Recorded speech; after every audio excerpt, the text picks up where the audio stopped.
Hello, Mr. Kara. Dr. Artis here. I hope you're doing fine. So for number 3, 6 is an incorrect answer. So let's discuss how to actually solve this particular problem here. So in this case, wherever you have an A, you're going to substitute it with -4 in order to find G times H, okay? So G is 2A minus 1. So in this case, G would be 2 times -4 minus 1. That's the new equation for G of A. And then H of A is also going to be substituted with the -4. So H of A is 3A minus 3. And when we substitute it, we're going to have 3 -4 minus 3. So what we're going to do now is we're going to solve here to get our answer.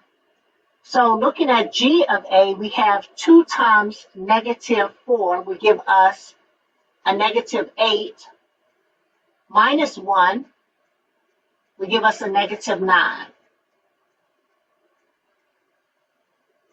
And for H, we have 3 times a -4 will give us a -12 minus a -3 will give us a -15. So now what we need to do is we need to multiply our -9 and our -15.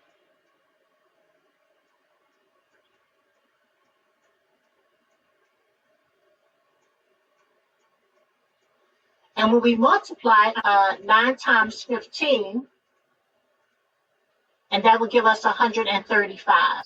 And that's going to be positive because we have 2 negatives, and 2 negatives, when we multiply them, will give us a positive answer, which is 135. So this is your answer, 135.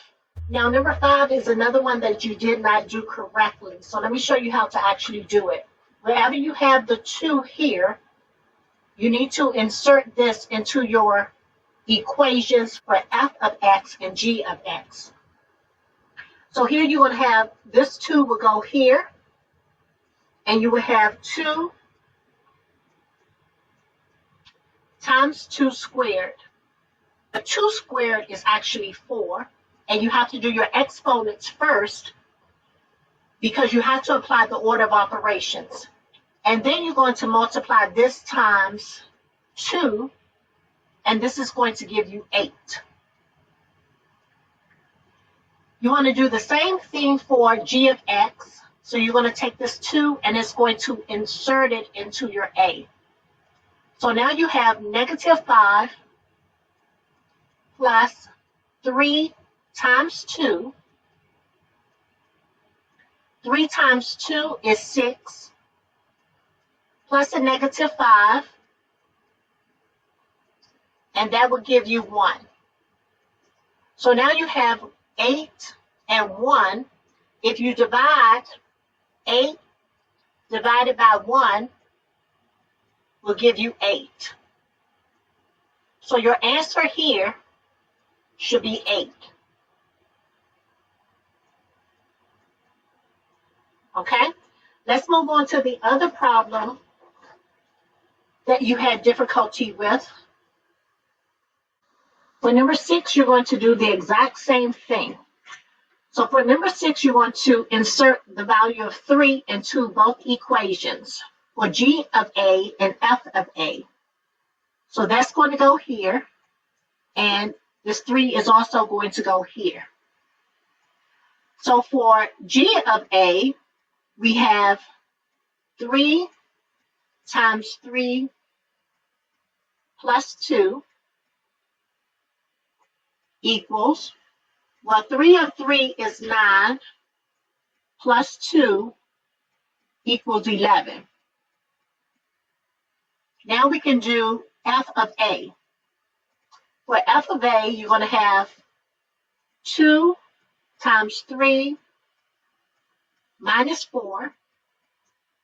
2 times 3 is 6, minus 4 is 2. So your answer is going to be 11 over 2. And that's your answer. Okay, let's move on to the next problem. So now here we have a 2. You're going to take the 2 and you're going to insert it into g of a and f of a. And you're going to solve them separately. So this 2 is going to go wherever you see an a. It's going to go here, and it's going to also go here. And for f of a, it's going to go before the 3 here. Okay, so let's do g of a first. And so here we're going to have 2 times 2 cubed. And you always have to do your exponents first when you're solving your problems.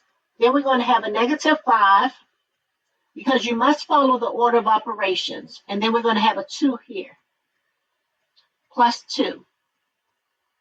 So the first thing we're going to do is we're going to get rid of this exponent. So what this means is 2 cubed is the same as saying 2 times 2 times 2. So 2 times 2 is 4. And 4 times 2 is 8. Okay, so this is going to be 2 times 8 minus 5 times 2 plus 2. I'm going to get rid of this here so that I can have some room on the board. Okay, so now we're going to continue to solve. 2 times 8 is 16. A negative 5 and a 2 will give us a negative 10 plus 2. We have 16 minus 10 will give us 6, plus 2 will give us 8.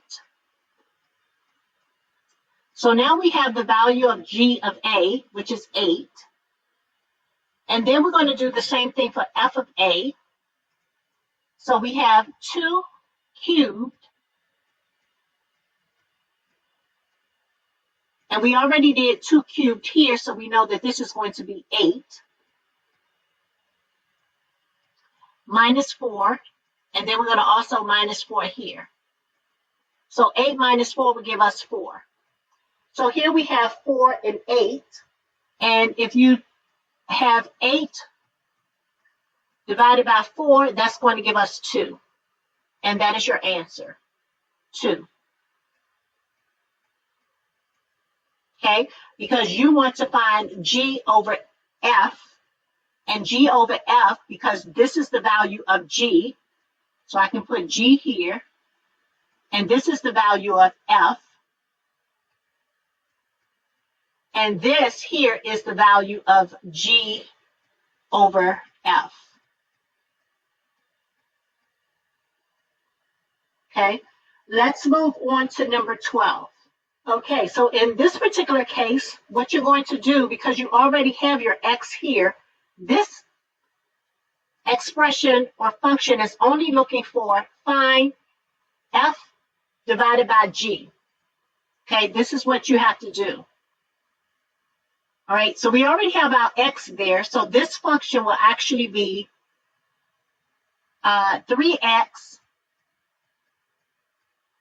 minus 1 divided by x squared minus x. So this is the answer here because you already have your x values in place. So actually this problem doesn't change with the exception of you just have to put these expressions with f being divided by g, okay? So those are the problems that you did not do correctly. I do recommend that you go through the videos again and watch how I solved the problems. I do not believe that you will have a lot of these on the exam, but you do want to be familiar with them. I also recommend that you watch the video that I will include with my feedback on how to solve problems using the order of operations. Okay, that's very important, especially when you're solving these types of problems, okay, or advanced algebra. I hope that these lessons have helped. You can send me an email if you have any questions. Have a good day.